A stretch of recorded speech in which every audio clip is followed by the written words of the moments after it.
दोस्तों आज आपके बीच एक रोमांचक और इंटरेस्टिंग वीडियो के साथ हाजिर हुआ हूं जो काफ़ी रोमांचक है। आपको सुनने के बाद काफ़ी हंसी भी आएगी, लेकिन हमारी पूर्वजों की ये परंपरा रही है, तो आज हम उसी परंपरा के ऊपर आज हम बात करेंगे विवाह के ऊपर। और विवाह कितने प्रकार के होते हैं और किस तरह के विवाह होते हैं और विवाह में क्या क्या होता था उत्तर वैदिक काल में और ऋग वैदिक काल में। आज उस पर हम एक रोमांटिक अंदाज में चर्चा करेंगे, जो काफ़ी यह वीडियो दिलचस्प होने वाला है। विवाह के ऊपर आपको पता होना चाहिए कि वह नारी हमारे लिए पवित्र और सती सावित्री हो जाती है जब उसके साथ हमारा विवाह हो जाता है। हर धर्म में विवाह का प्रचलन को काफ़ी महत्वपूर्ण और पवित्र बंधन माना जाता है। तो आइए हम आज उस पवित्र बंधन के ऊपर एक रोमांचक वीडियो के साथ बात करते हैं और शुरू करते हैं आज का ये क्लास। विवाह विवाह विवाह का एक महत्वपूर्ण रोमांचक इतिहास, ये वैदिक काल से लिया गया इतिहास है। सबसे पहले अनुलोम विवाह, इसमें पुरुष उच्च वर्ण का, एक महिला निम्न वर्ण की होती थी। कहने का मतलब है इसमें उच्च जाति का लड़का रहता था और निम्न जाति की लड़की के साथ अगर विवाह होता था, बड़े जाति का लड़का छोटी जाति की लड़की के साथ अगर विवाह होता था, तो इस विवाह को अनुलोम विवाह कहते थे। इस विवाह को कौन विवाह कहते थे? अनुलोम विवाह कहते थे। इसी तरह से आइए प्रतिलोम विवाह, इसमें पुरुष नीचे जाति का यानी निम्न वर्ण का एवं महिलाएं उच्च वर्ण की होती थी, मतलब उच्च जाति की होती थी, तो इसे प्रतिलोम विवाह कहा जाता था। पता ये चला कि इस विवाह में पुरुष जो होता था वह छोटे जाति का होता था और स्त्री जो होती थी वह बड़ी जाति की होती थी। इसे प्रतिलोम विवाह कहा जाता था। अब आइए हम विवाह जो है वह विवाह मुख्य रूप से 8 प्रकार के होते हैं। कई जगहों पर 7 प्रकार के भी होते हैं, लेकिन यहाँ पर गिरह सूत्र के अनुसार विवाह 8 प्रकार के होते हैं। तो आइए हम उन 8 प्रकार के विवाह के बारे में जानते हैं। 8 प्रकार के विवाहों में सबसे पहला विवाह है ब्रह्म विवाह। कौन विवाह? ब्रह्म विवाह। यह सबसे प्रचलित एवं उत्तम विवाह है। विवाह की जितनी भी प्रकार है, जितने भी काइंड्स है, उसमें सबसे बेस्ट जो काइंड्स है, सबसे अच्छा जो विवाह है, यह विवाह मतलब ब्रह्म विवाह है।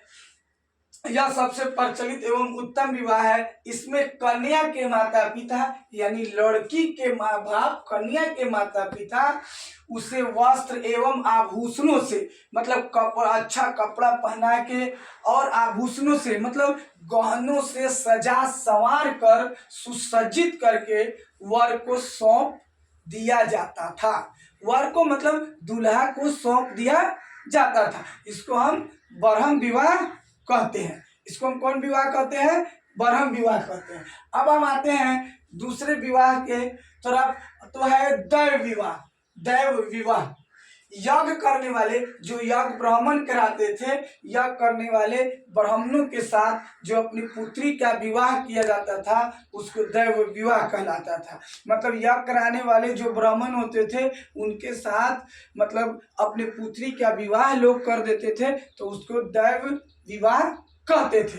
अब हम आते हैं तीसरे विवाह की ओर, और यह है आर्य विवाह। आर्य विवाह कन्या के पिता वर से गाय लेकर कन्या का विवाह कर देते थे।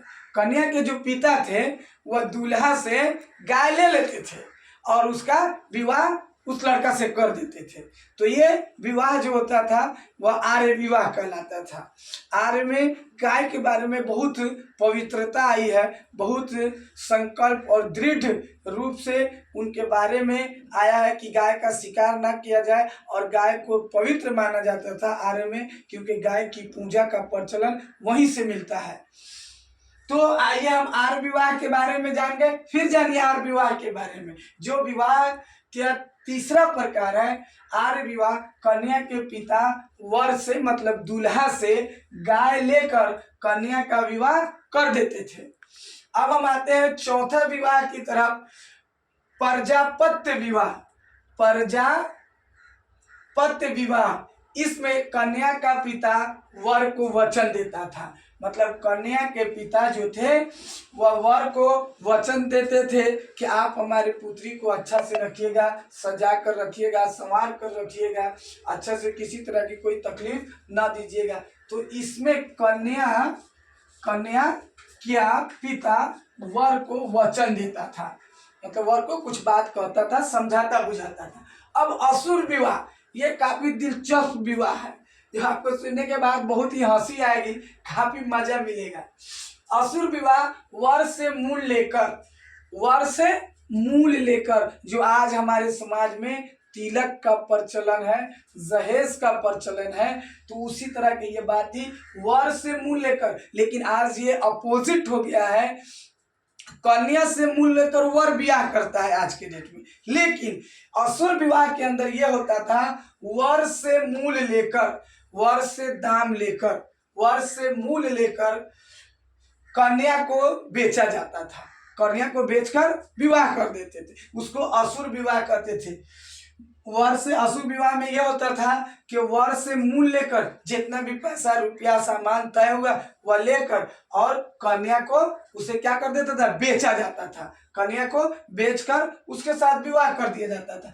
अब आता है जो आज का काफी प्रचलित विवाह है, आजकल 60% लोग अपने माता पिता की बात को ना मानते हुए, अपने माता पिता की कहना को ना मानते हुए, उनकी बातों को अस्वीकार करते हुए, आज जिन माँ बाप ने उन्हें 9 माह गर्भ में माँ ने रखकर 2 साल दूध पिलाने के बाद अगर उन्हें पाल पोस कर बड़ा करती है, उनकी काफ़ी महत्वाकांक्षाएं और उम्मीद होती है कि हम अपने पुत्र का शादी करेंगे, तो ऐसे लोग उन माँ बाप के सपनों को तोड़ देते हैं। तो वैसे विवाह के बारे में आज हम पढ़ने जा रहे हैं, गंधर्व विवाह कहलाता है। क्या कहलाता है? गंधर्व विवाह कहलाता है। यह प्रेम विवाह था, जो आपसी प्रेम मोहब्बत करके ब्याह करते हैं, जो लव मैरिज कहते हैं।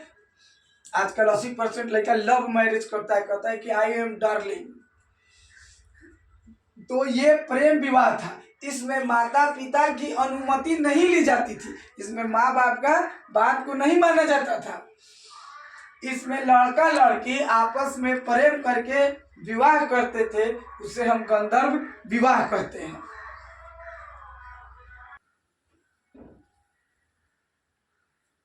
और इसी तरह से आइए हम 7वां विवाह के जो 7वां प्रकार है उस विवाह पर बात करते हैं, राक्षस विवाह। नाम से ही पता चलता है कि राक्षस विवाह ये किस तरह का विवाह होगा। तो यह विवाह में वधू यानी कन्या का अपहरण करके विवाह किया जाता था। आपको मैं एक बात बताता हूँ जो आपको पता होगा कि माता सीता को अपहरण करके रावण ले गया था। तो इस तरह का अपहरण करके अगर कन्या को अगर विवाह किया जाता है तो इस तरह के विवाह को हम राक्षस विवाह कहते हैं। तो आइए हम अब सबसे आखिरी विवाह की ओर चलते हैं। विवाह के जो 8 प्रकार थे उसमें से 8वां नंबर का जो विवाह था उस विवाह की ओर पैशाच विवाह। पैशाच विवाह यह जबरदस्ती किया जाने वाला विवाह था। यह जबरदस्ती मतलब हमको पसंद आ गया, हमारे पास तन मन धन सब है और ताकत भी है, तो हम उसे जबरदस्ती उठाकर अगर विवाह कर लेते हैं तो उस विवाह को पैशाच विवाह कहते हैं। दोस्तों, अगर ये वीडियो आपको अच्छा लगा होगा और आपसे समन रिक्वेस्ट है कि इस वीडियो को अंत तक देखें और ऐसे ही मैं रोमांचक वीडियो और इतिहास की महत्वपूर्ण जानकारी आपके सामने पेश करते रहेंगे। फिर मिलेंगे हम अगले वीडियो में। जय हिंद, जय भारत।